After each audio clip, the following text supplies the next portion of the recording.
अंग्रेजी बोलने के लिए ये सभी शब्द बहुत ही फायदेमंद हैं। जैसे अनफेयर टू अनुचित है, जूनियर टू छोटा है, बाउंड टू निश्चित है, डिफिकल्ट टू कठिन है, मैरिड टू से शादी है, फॉरवर्ड टू उत्तेजित है, क्यूरियस टू उत्सुक है, अकस्टम्ड टू लत है, अकाउंटेबल टू जिम्मेदार है। अलग अलग तरीके से इन सभी शब्दों का प्रयोग सीखेंगे। ऐसे कई सारे शब्द हैं।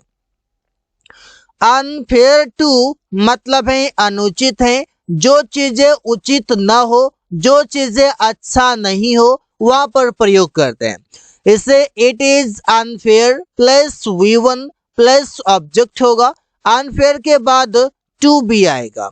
इसे जानवरों को मारना अनुचित था, मतलब जानवरों को मारना उचित नहीं था, तो it was unfair to kill an animal. पेड़ काटना अनुचित है, क्योंकि अगर पेड़ काट दिए जाएंगे तो ऑक्सीजन की कमी हो जाएगा। It is unfair to cut the tree, तो इससे आप प्रयोग करेंगे अनफेयर टू मतलब अनुचित है, जहां पर जो चीजें उचित नहीं हो, सजेशन के तौर पर भी आप बोल सकते हैं। अकस्टम्ड टू इसका मतलब है लत है, किसी भी चीजों का आदत है, एडिक्टेड होना। Subject is MR plus accustomed to plus V4 plus subject. अब एक आदत बना हुआ है कि अगर टू आया तो वो अब आएगा तो V1 आ जाएगा, लेकिन ऐसा सबके साथ नहीं होता है। ये चीजें 90% तो ट्रू हैं, लेकिन 10% में आप टू के बाद V4 भी लगाते हैं। जैसे कुछ शब्द है इस प्रकार से, प्रिया को टीवी देखने का लत है। Priya is accustomed to watching TV. उसे शराब पीने का लत है। He is accustomed to drinking wine.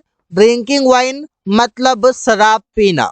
तो कोई भी चीजों का लत होना, कोई भी चीजों का एडिक्ट होना, वहां पर आप प्रयोग करेंगे।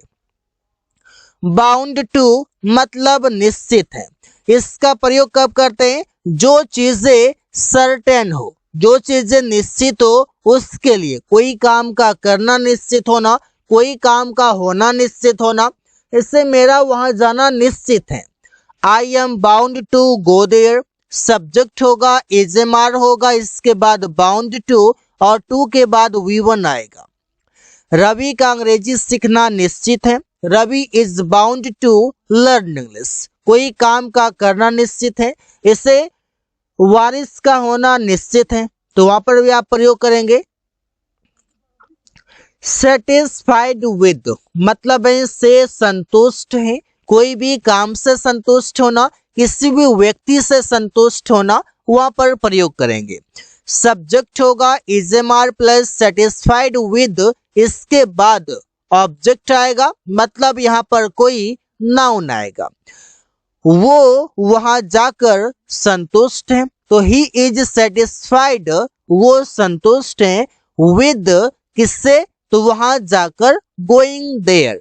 गोइंग यहाँ पर V4 आ गया, जो कि इसके बाद अगर वर्ब आएगा विद के बाद तो V4 आएगा या फिर कोई ऑब्जेक्ट आएगा। रिया यह खरीद कर संतुष्ट है। Riya is satisfied with buying this. Buying भी यहाँ पर V4 है। ऐसे आप प्रयोग कर सकते हैं। मैरिड टू मतलब है से शादी हुआ है। Subject is am are plus married to plus object. Object मतलब यहाँ पर कोई नाउन भी आ सकता है, कोई प्रोनाउन भी आ सकता है। As you wish you can use here. मेरा उससे शादी हुआ है। I am married to her. I am married to her, मेरा उससे शादी हुआ है। यहाँ पर चाहूँ तो मैं किसी का नाम भी ले सकता हूँ। तुम्हारा रानी से शादी हुआ है। यू आर मैरिड टू रानी। रानी से मतलब मैरिड टू रानी, रानी से शादी हुआ है। अकाउंटेबल टू मतलब जिम्मेदार होना। जहां पर आप रिस्पॉन्सिबल का प्रयोग करते हैं वहां पर आप प्रयोग कर सकते हैं। Subject is am are plus accountable to, इसके बाद कोई ऑब्जेक्ट आ जाएगा। जैसे रमेश उसके मृत्यु के लिए जिम्मेदार है। Ramesh is accountable to his death.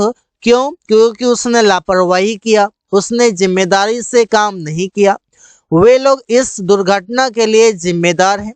They are accountable to this accident. Looking forward to, इसका मतलब है उत्तेजित होना या इंतजार करना, बेसब्री से इंतजार करना। Subject is am are plus looking forward to, इसके बाद जो वर्ब आएगा वो वी फॉर्म में आएगा, इसके बाद ऑब्जेक्ट होगा। तुम नया कार खरीदने के लिए उत्तेजित हो। You are looking forward to buying a new car. यहाँ पर बाइंग वी फॉर आ गया जो कि टू के बाद आया हुआ है। रमेश बर्गर खाने के लिए उत्तेजित है। Ramesh is looking forward to eating the burger. तो ऐसा प्रयोग कर सकते हैं कई सारे अलग अलग सेंटेंसेस में। क्यूरियस टू, इसका मतलब है उत्सुक हूं। Subject is am are plus curious to plus V1 plus object होगा। वो अंग्रेजी बोलना सीखने के लिए उत्सुक है। He is curious to learn to speak English. कोई भी चीजों के लिए उत्सुक होना, एक्साइटेड होना, वहां पर आप प्रयोग करेंगे। रवि कार खरीदने के लिए उत्सुक है। Ravi is curious to purchase a car. तो आप सेंटेंस ऐसे ही बनाएंगे। अगला है डिफिकल्ट टू, और ये बताता है कि कोई काम करना कठिन है, कोई काम करना भारी है, ऐसा बोलेंगे। इट इज डिफिकल्ट, इसके बाद 2V1 प्लस ऑब्जेक्ट होगा। वहां पैदल जाना कठिन है। It is difficult to go there on foot. अब समय पर पहुंचना कठिन है। Now it is difficult to reach on time. जब कोई काम करना कठिन महसूस हो या कठिन हो, भारी हो, वहां पर आप प्रयोग इससे करेंगे। जूनियर टू, इसका मतलब है से छोटा है। जैसे subject is am are plus junior to, इसके बाद ऑब्जेक्ट आएगा। तुम मेरे भाई से छोटे हो, मतलब जूनियर हो। You are junior to my brother. Aman Priya से छोटा है। Aman is junior to Priya. जिससे छोटा होगा उसे लास्ट में लिखा जाएगा और जो छोटा होगा उससे पहले लिखा जाएगा। अपोलोजाइज फॉर मतलब माफी मांगना। सब्जेक्ट अपोलोजाइज फॉर, इसके बाद V4 आएगा या फिर ऑब्जेक्ट आएगा। अपनी गलती का माफी मांगो। Apologise for your mistake. मैं इस गलती के लिए माफी मांगता हूँ। I apologise for this mistake. तो यहाँ पर आप सेंटेंस ऐसे ही बनाएंगे। कमिटेड टू मतलब वचनबद्ध होना, किसी से अपना वचन रख देना, अपने वादा कर देना या फिर अपने शब्दों को रख देना। अलग अलग तरीके से बोला जाता है, जैसा आपको इजी लगे बोलेंगे। Subject is am are plus committed to plus V4 या ऑब्जेक्ट। मैं अपने काम के प्रति वचनबद्ध हूँ। As I said I am doing, जैसा मैंने कहा मैं कर रहा हूँ।